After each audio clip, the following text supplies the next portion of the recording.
We all know how this works. When you're meeting with a prospect, you're hoping it's going to end in a sale. Well, I have news for you. Every time you meet with a prospect, there is always a sale. Either you'll sell her on why she needs your solution, or she'll sell you on why she doesn't.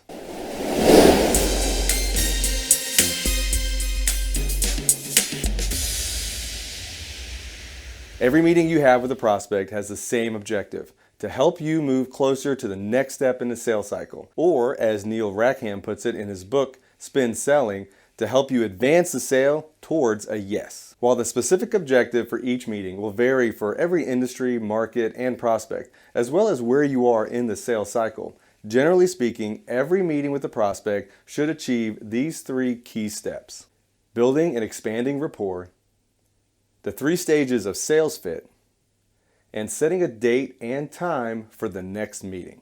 We've covered rapport building and sales fit in previous sessions, so in this session, we'll focus on the 3rd step, scheduling the next meeting. Let's start with covering the 4 possible outcomes for every meeting with a prospect, then focus on the 2 most favorable outcomes: a no from the buyer, sometimes called closed lost, a continuation, an advance, or everyone's favorite, a yes from the buyer, sometimes referred to as closed won.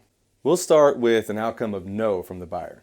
Hearing a no from a buyer is what some sales professionals fear the most. No one wants to hear that the buyer is not interested in moving forward and investing any time and or money on their solution. Now, of course, as sales professionals, we interpret our first couple of no's from a buyer as maybe the prospect just hasn't said yes yet. And that's because very often the first couple of no's can be overcome by utilizing the 4 C's as described in our previous sessions. Nevertheless, there are some times when no really means no, and it's time to move on and make space for a better opportunity in your sales pipeline. The next possible outcome from a meeting is a continuation. A continuation results in the buyer not saying no, but at the same time not committing to taking any action towards a specific next step. Oftentimes, a continuation includes some action that the salesperson will take, such as send more information to the buyer, follow up in a specified amount of time, or anything that does not require the buyer to invest or commit further in the relationship. While we all fear getting told no,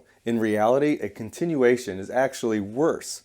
That's because in a continuation, the salesperson must invest resources into the relationship without any commitment from the buyer to do the same. Now, here's the really bad part. So often, our fear of being told no creates ask reluctance, an effort to avoid hearing that no. In other words, to avoid getting told no, untrained sales professionals chase their own tail by not directly asking the buyer to move forward to the next step in the sales process, which results in the salesperson investing time and money into prospects who are not committed to investing into the next steps. Not cool. In reality, if all the proper steps in the sales cycle have been executed correctly, you're better off getting a clear no and making space to add a new prospect into your sales pipeline than chasing after a prospect that's not willing to invest in the next steps. That brings us to the 2 favorable outcomes: advance and yes. The yes outcome is always a great feeling. Now, of course, just because your buyer said yes and she's ready to move forward, it doesn't mean your work is completely done. So scheduling the next appointment with your prospect that said yes is still part of your next step. In longer sales cycles, it's very common for a yes to take more than 1 meeting with a prospect. So if your buyer is not ready to fully commit to the purchase after a meeting, your objective is to ask for the advance and to schedule it before you leave this meeting. Let's define what an advance outcome looks like. In his book, Spin Selling, Neil Rackham defines an advance as an event that takes place that moves the sale forward towards a decision. The key component to an advance in the sale is the buyer committing to a logical next step that also requires her to invest resources such as time or money in moving forward. It's important to note that without a commitment from the buyer, you don't have an advance. You just have a continuation, which means you have not moved the sale any closer towards a yes. As mentioned, the typical sales cycle for your solution will determine the common path of advances. In other words, the number of advances needed to yield a close will depend on the average length of your sales cycle for your specific company and industry.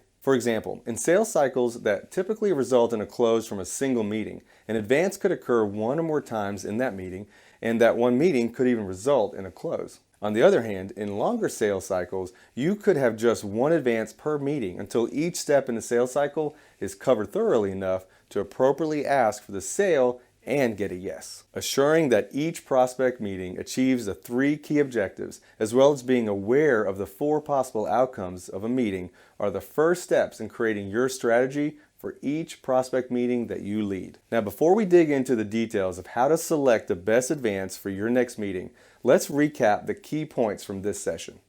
There are 3 key objectives to every interaction with a prospect. First, expand your rapport. Second, cover the 3 stages of sales fit. And third, set the next meeting. Remember, you never end a meeting without a solid scheduled date for the next meeting. We also covered that there are 4 possible outcomes of every meeting that will define the next meeting. First, a no. Second, a continuation. Third, an advance. And 4, a yes. In short sales cycles, meetings may have multiple advances, including a yes by the end of the first meeting. In longer sales cycles, you may have just 1 advance per meeting over the course of several meetings before it's appropriate to ask for the sale.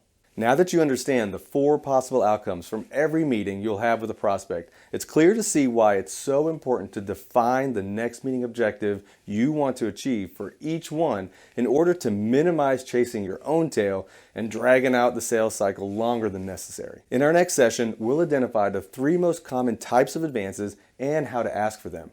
I know, right? I can't wait either. Let's get going.